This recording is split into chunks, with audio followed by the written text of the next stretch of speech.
સૌ પ્રથમ તમને બધાને મારા જય શ્રી કૃષ્ણ. જય શ્રી કૃષ્ણ. આજે મારે તમને બધાને એક બહુ જ અગત્યની વાત કરવી છે. મીરાબેન ભણ્યા નથી પણ ગણ્યા છે. આ કહેવતને એ સાર્થક કરી બતાવે છે. So please welcome Miraben. મક્કમ થઈને મુસીબતોના પોટલાની ગાંઠો ખોલો ને તો જ સારા દિવસો જોવાના નસીબ થાય છે.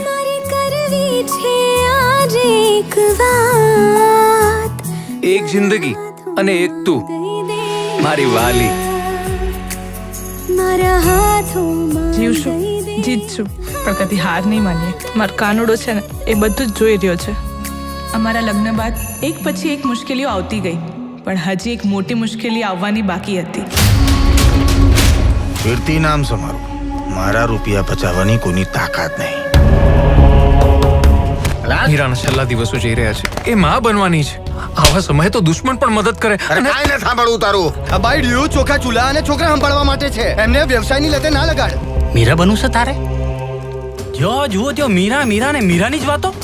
સ્ત્રીઓમાં શક્તિ હોય છે અને સહન શક્તિ પણ. દીકરી લાખની અને દીકરો 1.25 લાખનો. આજ તો તફાવત છે દીકરી અને દીકરામાં. મને કાચી પોચી કે નબળી ના સમજતો. ગામે ગામમાં મીરાબેનના નામનો ડંકો વાગવા લાગ્યો છે અને એ બેને તો આ ગામનું, જિલ્લાનું અને સમગ્ર રાજ્યનું નામ રોશન કર્યું છે. એવી પામ્યા સોગાત મારી ધન્ય ધરા ગુજરાત કરતી. તમે કેટલી બધી સ્ત્રીઓને જાણકારી આપી કે સ્ત્રીઓ પણ ઘણું બધું કરી શકે છે, આત્મનિર્ભર બની શકે છે, સ્વતંત્ર રીતે સમાજમાં માથું ઊંચું રાખીને જીવી શકે છે.